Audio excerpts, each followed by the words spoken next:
Assalamualaikum warahmatullahi wabarakatuh.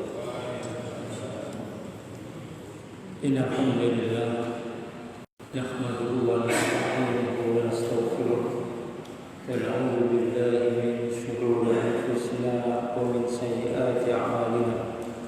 May yahdihillahu fala mudilla lahu wa may yudlil fala hadiya lahu. Asyhadu an la ilaha illallah wahdahu la syarika lahu wa asyhadu anna Muhammadan abduhu wa rasuluh. Ya ayyuhalladzina amanu taqullaha haqqa tuqatih wa la tamutunna illa wa antum muslimun.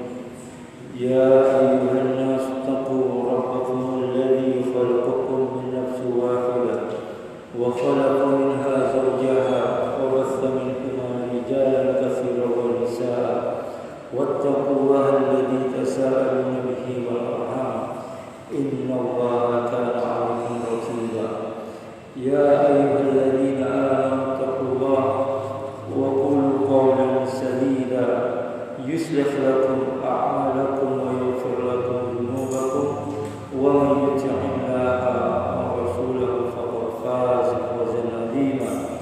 أما بعد فإن أصدق الحديث كتاب الله وخير الهدي هدي محمد صلى الله عليه وسلم وشر الأمور محدثاتها وكل محدثة في الدين بدعة وكل بدعة ضلالة وكل ضلالة في النار.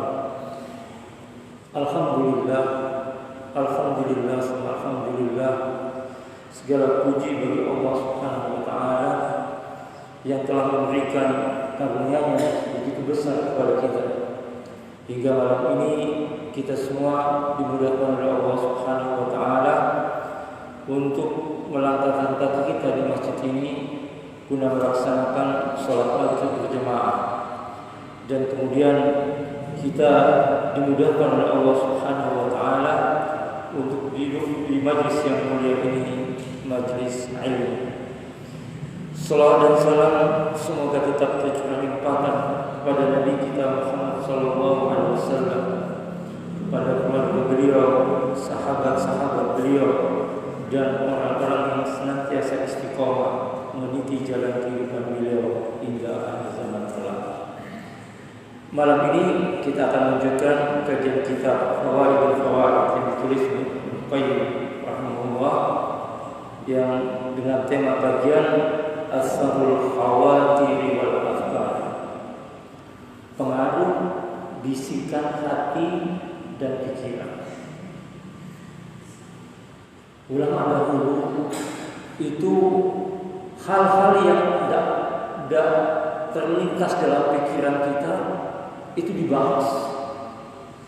Saking pentingnya, saking urgensinya, sehingga dengan memahami pembahasan ini kita akan sampai pada satu kesimpulan bahwa kita itu tidak pernah ada dalam kondisi yang tidak siap siaga. Artinya kita mesti siap siaga, baik kita sendiri, baik kita berkumpul-kumpul, baik dalam segala hal. Nah, pembahasan ini insya Allah akan mengantarkan kita untuk mengapa kita senantiasa mesti waspada. Beliau mengatakan mabda'u kullu ilmin nazriyyin wa 'amalin ikhtiyariyyin wal khawatir wal afkar.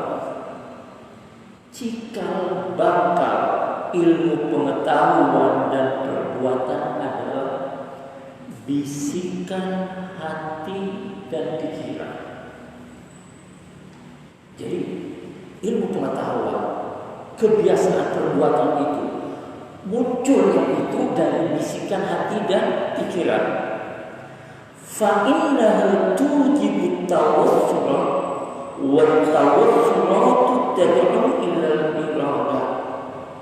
Karena sesungguhnya bisikan hati dan pikiran itu menghasilkan ide-ide. Wa tasawwur Lalu ide-ide itu memunculkan kehendak. Jadi bisikan hati. Misal kita tiba-tiba tidak ada angin, tidak ada ombak, tiba-tiba muncul dalam pikiran kita. Ini kata Ibnu Qayyim, bisikan-bisikan seperti ini akan menimbulkan ide.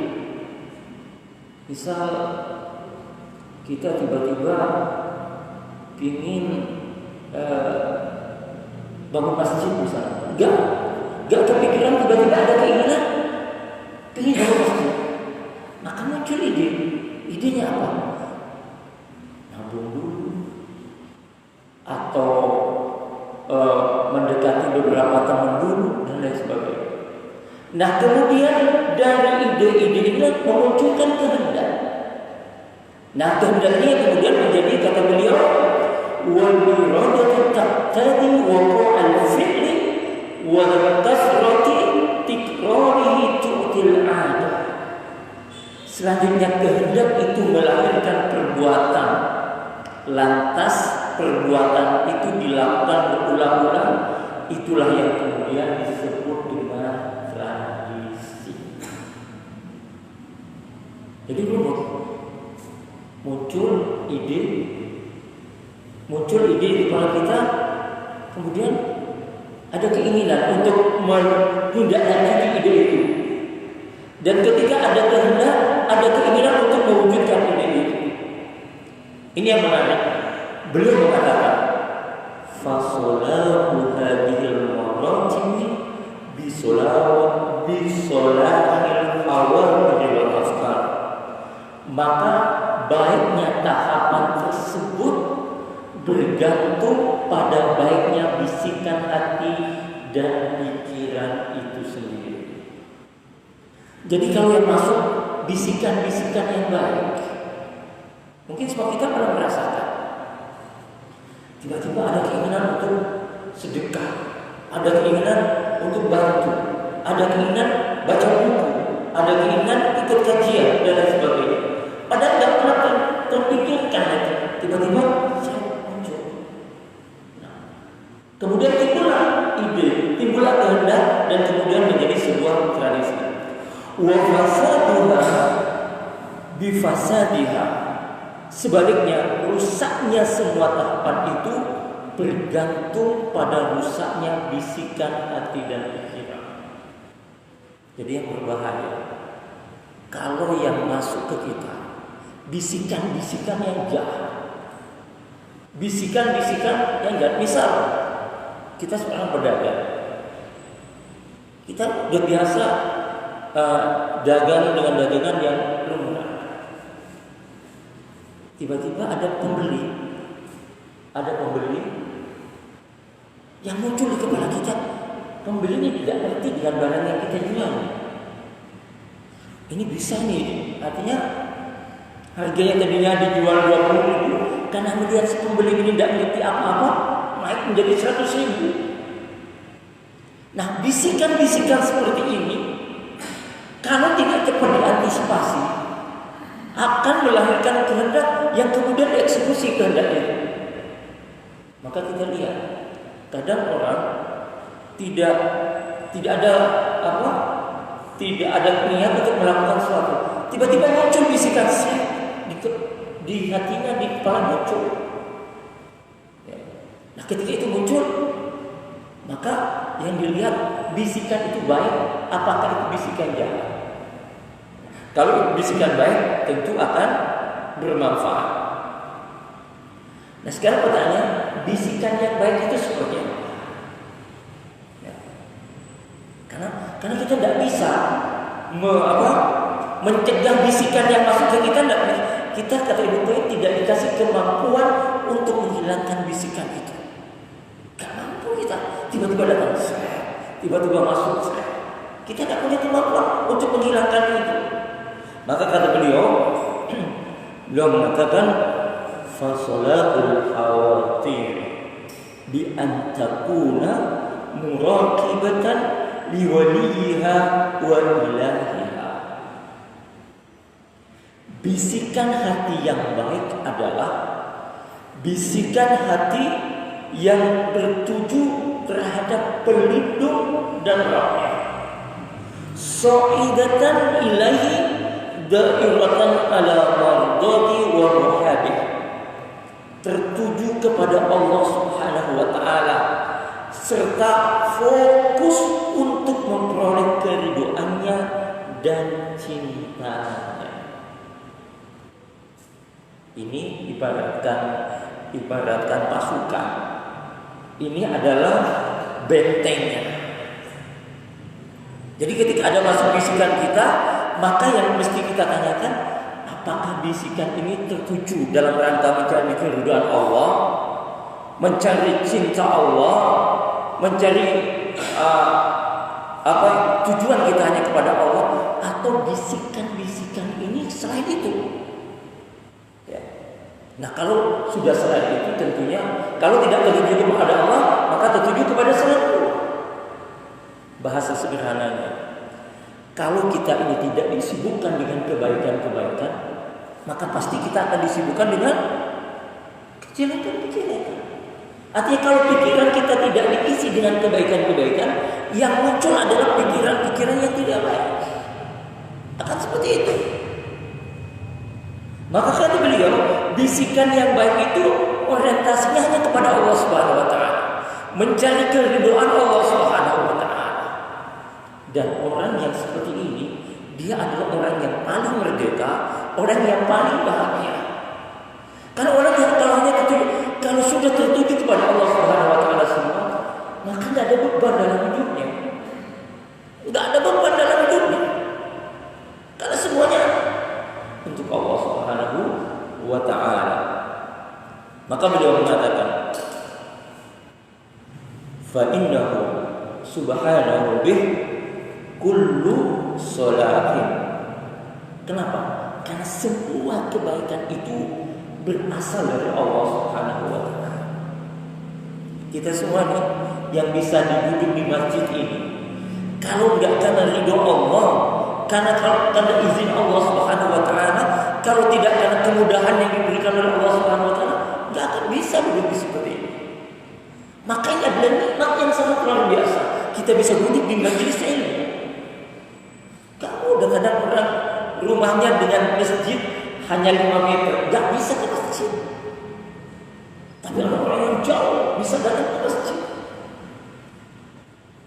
Maka kata beliau, semua kebaikan itu adalah dari Allah Subhanahu wa taala. Wa min indihi kullu huda wa min taufiqi kulli muslim.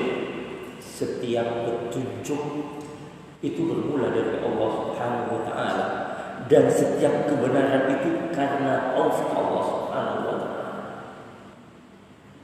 Maka Nabi SAW bersabda, "May yuridillahu bihi khairan yufaqihu fiddin." Barang siapa yang Allah kehendaki kebaikan padanya, maka Allah pahamkan orang itu terhadap ilmu agama. Ilmu agama itu semuanya kebenaran. Ilmu agama itu semuanya adalah petunjuk. Artinya kalau kita sudah membingkai pikiran kita, hati kita, dan semua tujuan kita hanya kepada Allah Subhanahu wa taala, maka sungguh kebenaran-kebenaran itu akan datang. Maka kata Ibnu Qayyim rahimahullah, beliau mengatakan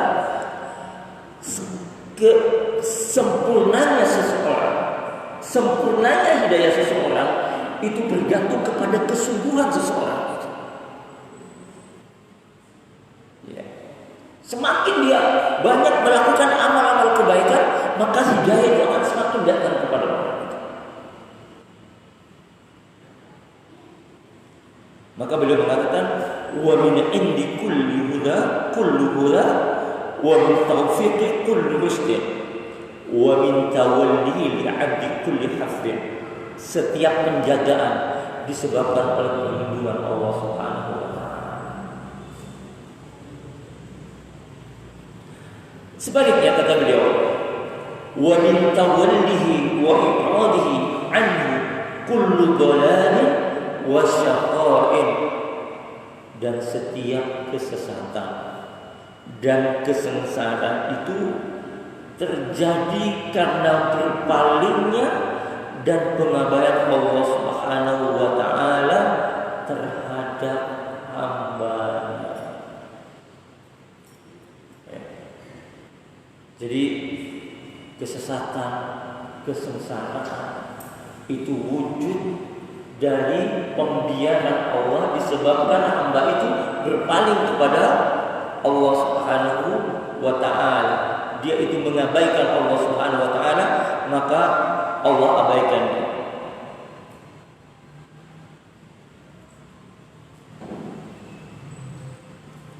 Kemudian fayarfa'ul 'abdu bi kulli khairin wa huda wa rusdin. Maka dari itu kata beliau, besarnya kebaikan, petunjuk dan kebenaran yang diraih oleh seorang hamba biqadri isbati aini fitratihi fi alahi wa ni'ami wa tauhidihi. Jadi kata beliau, besarnya kebaikan yang kita dapat, besarnya petunjuk yang kita dapat, kebenaran yang kita dapat yang diraih seorang hamba bergantung pada kadar perlindungan tentang nikmat-nikmat Allah Subhanahu wa taala dan pengisaan hamba itu terhadap Allah Subhanahu wa taala. Nikmat-nikmat Allah Subhanahu wa taala. Nikmat bisa duduk di majelis ilmu ini luar biasa. Allah mengatakan wa in ta'uddu nikmatallahi la tuhsuha. Jika kau menghitung nikmat Allah, kau tak akan mampu menghitungnya. Tak akan pernah mampu menghitungnya. Tak akan mampu. Ya. Kita baru sadar kalau sehat itu nikmat luar biasa ketika sakit. Baru sadar kalau sehat itu nikmat. Kita baru sadar kalau tidur itu nikmat yang sangat luar biasa. Setelah apa? Setelah kita susah tidur. Lihat orang kalau susah tidur, sudah otak miring kanan, miring kiri, baca ini, baca itu, lihat ini, nggak bisa tidur. Betapa susahnya orang nggak bisa tidur itu. Jadi tidur itu adalah nikmat yang luar biasa. Tetapi terkadang saking banyaknya nikmat Allah Subhanahu wa taala, terkadang nikmat-nikmat yang begitu luar biasa itu tidak dibingkai dalam perenungan pemikiran kita. Seolah nikmat-nikmat itu sebuah rutinitas biasa. Seolah-olah tidak memiliki dampak apa. Maka kata beliau, besarnya petunjuk, kebenaran, ya, yang diraih oleh seorang hamba itu bergantung kepada apa? Kepada perenungannya terhadap nikmat-nikmat Allah Subhanahu wa taala. Artinya kalau kita sudah merenungkan nikmat-nikmat Allah Subhanahu wa taala, maka sungguh sangat. Maka Allah mengatakan, la in syakartum la azidannakum wa la in kafartum inna adzabi lasyadid. Barang siapa bersyukur kepada Allah, maka Allah pasti tambah. Artinya merenungi nikmat Allah Subhanahu wa taala, mensyukuri nikmat Allah Subhanahu wa taala itu akan berbuah pada kebaikan, akan berbuah kepada petunjuk, akan berbuah kepada kebenaran. Ya, kalau kita sudah merasa nikmat dengan apa yang kita dapatkan hari ini, kita sudah merasa nikmat dengan Allah masih kemudahan bagi kita untuk bisa mendengarkan kajian, baca buku, ya, baca buku-buku yang baik-baik, maka itu adalah nikmat yang sangat luar biasa sekali. Maka kembali kepada Nabi Sallallahu Alaihi Wasallam, barang siapa yang Allah kehendaki kebaikan baginya, maka Allah akan pahamkan dia terhadap ilmu agama. Maka bersyukurlah kalau hati kita ini mudah menerima kebenaran. Sebagian orang itu begitu susah menerima kebenaran. Bersyukurlah kalau kita semangat membaca buku-buku agama. Bersyukurlah kalau kita bisa bersemangat untuk melihat YouTube-nya terkait dengan agama. Dan ini nggak mudah bisa seperti ini. Betapa banyak orang punya HP, punya alat-alat yang canggih, tetapi tidak membawa nikmat kepada dirinya. Kenapa? Karena masalahnya semua nikmat itu dianggap biasa-biasa saja. Maka ada seorang ulama mengatakan, bagaimana kalau seseorang itu ingin mengetahui nikmat Allah secara tepat? Kalau nikmat Allah itu luar biasa betul, maka beliau mengatakan, coba pejamkan matamu. Pejamkan mata kita ini, disuruh pejamkan. Lihat apa yang terjadi kalau kita pejamkan mata kita. Langsung betapa nikmat melihat ini luar biasa. Cuma kita tidak bisa melihat 1 jam saja, kemudian keluar dari sini pergi ke rumah kita. Apa yang terjadi? Tapi nikmat yang demikian terkadang berlalu begitu saja. Maka kata Ibnu Qayyim, merenungi nikmat Allah Subhanahu wa taala itu akan berbuah kepada petunjuk, akan berbuah kepada kebenaran, akan berbuah kepada kebaikan-kebaikan. Maka janji Allah itu sangat luar biasa. Maka Allah jangan dibedakan sama makhluk. Ya. Misal kalau ada seseorang ngasih kepada kita akan bilang apa? Kita akan bilang terima kasih. Orang itu akan bilang apa? Sama-sama. Tapi Allah tidak. Ketika engkau bersyukur kepada Allah, la in syakartum la azidannakum. Kata Allah, akan pasti tambah. Kalau kita bersyukur kepada Allah, itu pasti akan Allah tambah. Ibnu Qayyim mengatakan di sini, orang yang merenungi nikmat Allah, dia akan berbuah kepada kebaikan, berbuah kepada petunjuk, berbuah kepada ada 3 tadi, kepada petunjuk dan kepada kebenaran.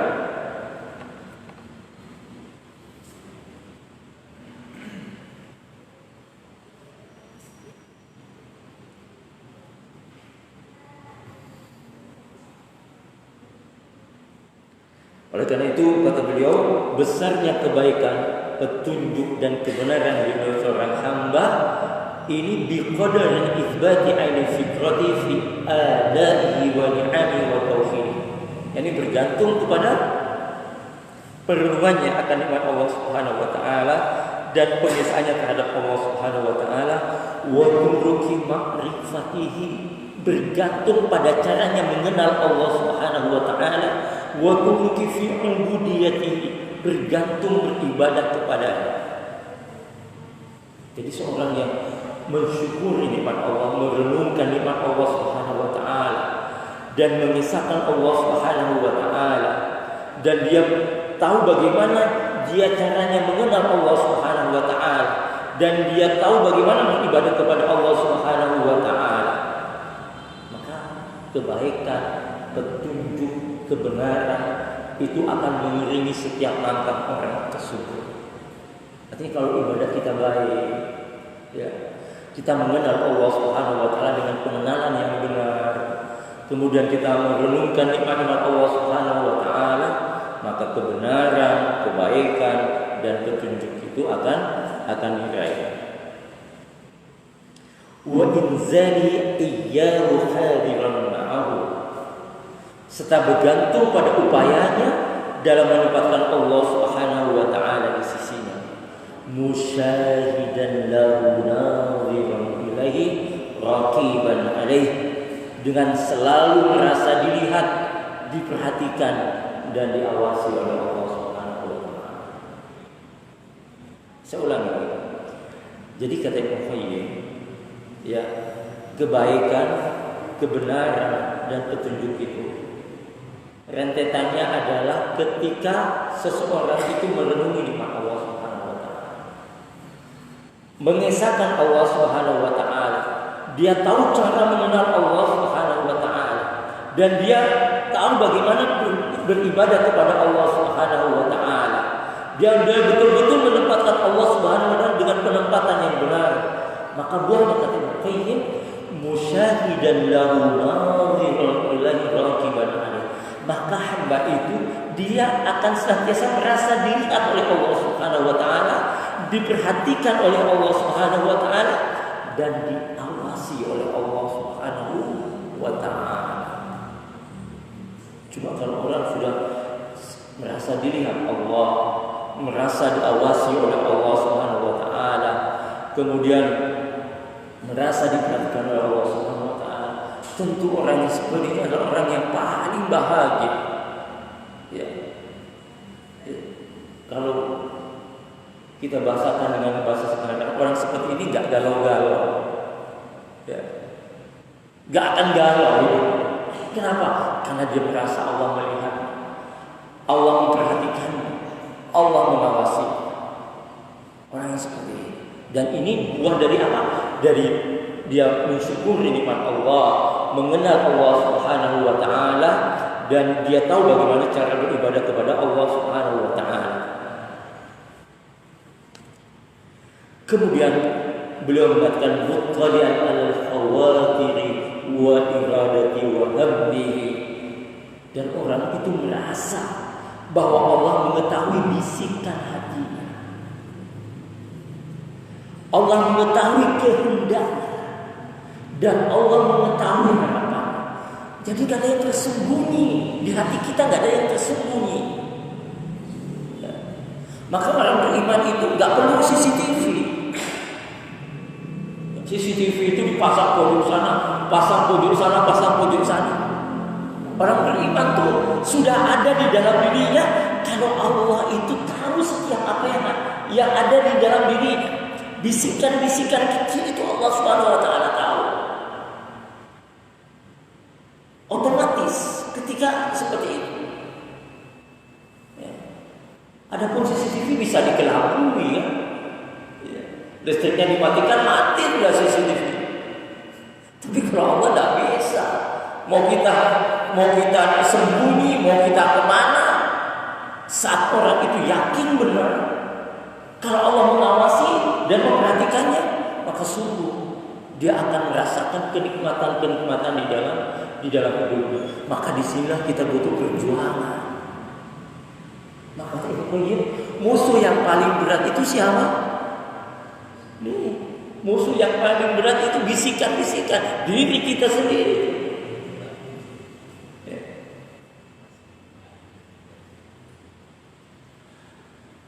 Jadi ketika orang itu seperti itu, maka Allah Subhanahu wa taala merasa dia tahu, Allah mengetahui bisikan hatinya, mengetahui kehendaknya, dan mengetahui harapan. Jadi orang yang dalam kondisi seperti ini, dia sadar tidak sedikit pun bisikan yang muncul di dalam dirinya melainkan Allah tahu. Tidak sekecil harapan pun yang ada di dalam dirinya melainkan Allah tahu semua.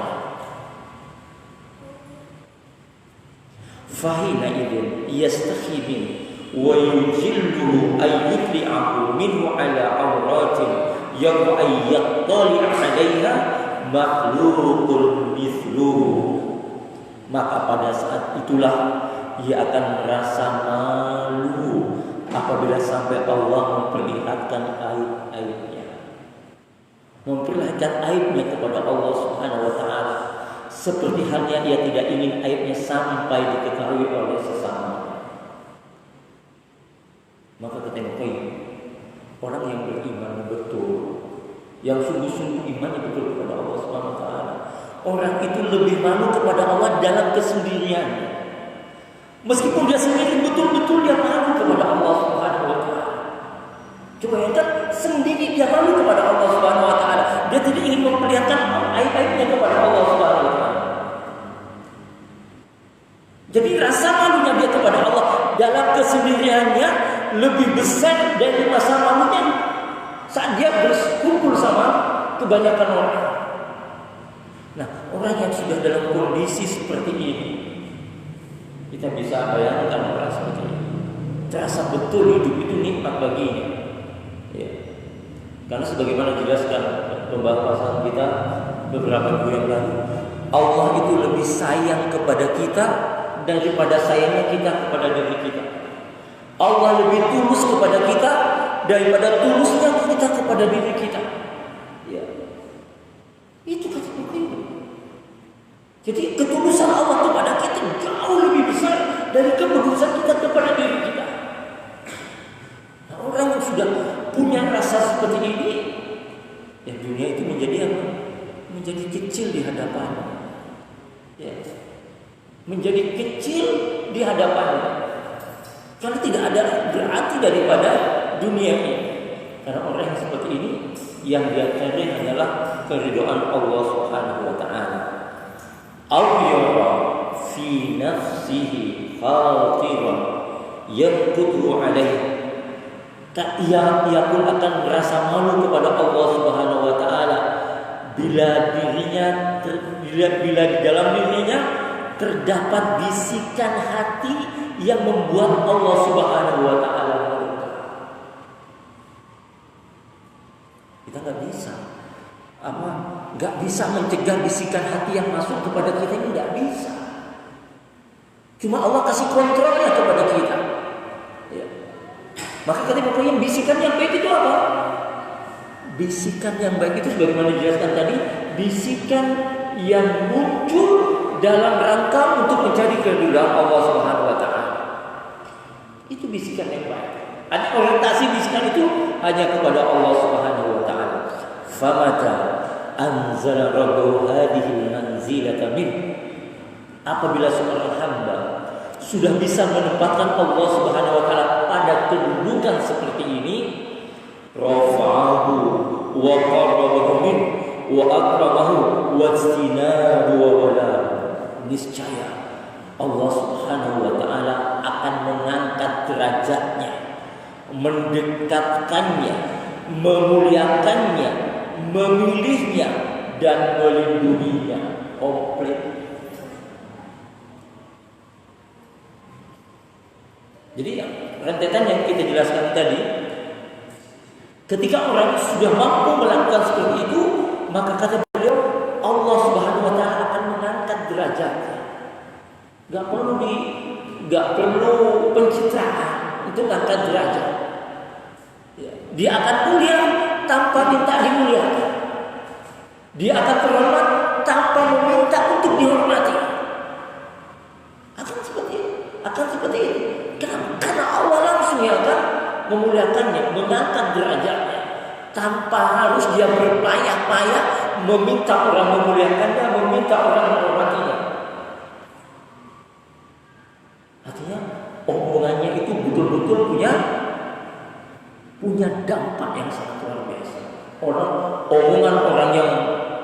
Omongan seorang ulama. Kita lihat. Kitab ini ditulis kurang lebih 600 tahun yang lalu. Kitab ini. Tapi lihat, ketika kita baca kitab ini, apa yang kita rasakan? Terasa betul dampak kepada kita. Kenapa? Karena penulis kitab itu Allah yang tahu bagaimana hati penulis kitab. Tapi kita bisa merasakan kalau tulisan yang ada di dalam kitab ini betul-betul berorientasi pada dalam rangka untuk mencapai keridhaan Allah Subhanahu wa taala. Maka ucapan orang itu, iyanya orang itu memiliki bobot yang sangat luar biasa dibandingkan dengan ucapan orang-orang iyanya orang biasa. Seorang ulama mengatakan jangan lakukan itu bobotnya, pengaruhnya kepada orang yang mendengarkan itu berbeda dengan orang yang bukan ulama. Orang kalau sudah tingkatannya ulama, betul-betul dia sebagaimana penjelasan tadi, omongannya itu ibaratnya punya magnet yang sangat kuat. Tapi lihat orang-orang yang jauh dari Allah Subhanahu wa taala, mau dia ngomong sampai berbusa-busa, enggak ngefek. Tapi seorang ulama mengatakan jangan lakukan itu. Hanya dengan ucapan satu kata, dua kata itu sudah mampu menusuk jantung orang yang mendengarkannya, menembus jantung orang yang mendengarkannya. Berbeda dengan orang yang tidak dalam kadar seorang keimanan dan keimanan yang sangat tinggi. Maka dikisahkan di zaman dahulu ketika ada seorang ulama dimasukkan di dalam kerangkeng singa. Singanya itu lapar, singa yang sangat lapar. Oleh penguasa zalim, singa itu sengaja dilepaskan untuk memakan si ulama tadi. Apa yang terjadi? Ketika singa itu datang mendekati sang ulama, singa itu meraung-raung. Orang yang melihat ini akan terjadi sesuatu yang sangat sadis. Singa, manusia yang cuma seorang diri. Apa yang terjadi? Singa itu meraung-raung, kemudian dia pergi. Maka ditanyakan seorang kepada si ulama, apa yang kau pikirkan saat singa itu masuk kepada mendekati? Apa katanya? Yang saya pikirkan, air liur singa itu kalau nyentuh kulit saya najis atau tidak? Air liur singa itu kalau nyentuh kulit saya najis atau tidak? Kira-kira kalau kita ada singa lepas, gak usah sendirian, ada singa lepas, semuanya cari aman semua. Tapi orang yang kualitas imannya betul-betul kualitas iman yang betul-betul, maka kita akan melihat sikap, tutur kata dan perbuatannya itu memiliki pengaruh yang sangat luar biasa. Maka kata beliau, rafa'ahu, Allah akan mengangkat derajatnya, wa qarrabahu, Allah akan mendekatkan orang itu kepadanya, wa akramahu, Allah akan memuliakannya, wa jitinabahu, Allah akan memilihnya, wa walahu, dan Allah akan melindunginya. Biqadrin dzalik yaqudu anil awsahi wad janaati, kadar perolehan derajat, kedekatan, kemuliaan, keterpilihannya dan pelindungannya berperan penting dalam menentukan sejauh mana ia terhindar dari dosa dan kehinaan. Jadi kalau Allah SWT sudah mengangkat derajat orang itu, memuliakan orang itu, mendekatkannya orang itu, memilihnya, maka orang itu secara otomatis akan dijauhkan kepada melakukan kemaksiatan, akan terjauh dari kemaksiatan.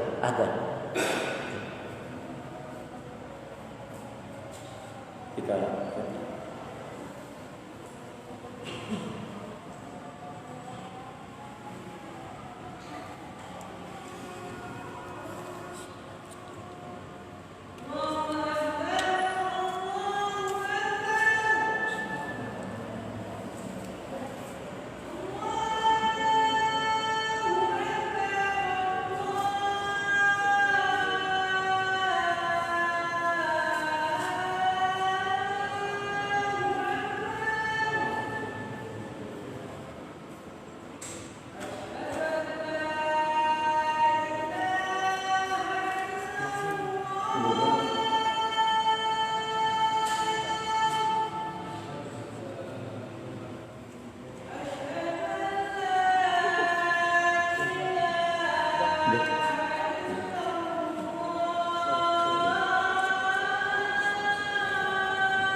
Baik, kita lanjutkan. Alhamdulillahirabbil alamin. Wassalatu wassalamu ala asyrofil anbiya'i wal mursalin Muhammad wa ala alihi washabbihi ajmain. Jadi kata Ibnu Qayyim, kadar perolehan derajat seseorang, orang yang sudah diangkat derajat oleh Allah, yang orang itu sudah didekatkan oleh Allah kepadanya, orang itu sudah dimuliakan oleh Allah, orang itu sudah dipilih oleh Allah, dan orang itu sudah dilindungi oleh Allah Subhanahu wa taala. Ini memiliki dampak yang sangat luar biasa untuk terhindar dari dosa dan kehinaan. Jadi orang kalau sudah Allah muliakan, dimuliakan oleh Allah, didekatkan oleh Allah, dipilih oleh Allah Subhanahu wa taala, orang ini tidak akan hina. Meskipun seluruh dunia berkumpul untuk menghinakan orang ini. Meskipun semua orang merekayasa supaya orang ini hina, tidak akan pernah bisa menghinakan orang ini. Kenapa? Karena Allah Subhanahu wa taala yang langsung menjadi pelindungnya. Wal khawatir radiati wal afkar daniyati. Dan juga orang ini akan terjauh dari bisikan hati dan pikiran-pikiran yang buruk. Artinya daya tangkalnya itu kan cepat. Mungkin masuk pikiran buruk, pikiran jahat masuk, bisikan-bisikan yang tidak baik masuk, tapi cepat ditangkal dengan orang seperti ini. Ya. Artinya tidak mengendap pikiran itu, sekali masuk cepat keluar. Kenapa? Karena dia sudah punya benteng yang sangat kuat. Kama annahu kullama ba'udha minhu wa aqradana. Namun jika seorang hamba semakin jauh dan semakin berpaling dari Allah Subhanahu wa taala, qaruba minal awsakhi wad dana'ati wal adhar, maka ia akan semakin dekat dengan dosa, kehinaan dan hal-hal yang menjijikkan. Ketika orang itu sudah jauh dari Allah Subhanahu wa taala, sudah berpaling dia dari Allah Subhanahu wa taala, maka dampaknya adalah dia akan semakin dekat dengan dosa-dosa. Ya. Semakin hina dan semakin menjijikkan. Meskipun dipolis dengan berbagai macam polesan. Meskipun orang mau mengangkat dia menjadi mulia, orang mau mengangkat dia menjadi hormat, tidak akan bisa. Tidak akan bisa. Wa yaqulu an jami'il kamalati wa yattasilu bi jami'in nafais. Ia akan terputus dari kesempurnaan dan tersambung dengan semua kekurangan. Ya, orang sudah berpaling dari Allah Subhanahu wa taala, maka konsekuensinya dia akan hina. Dia akan banyak mengalami berbagai macam hal yang tidak mengenakan.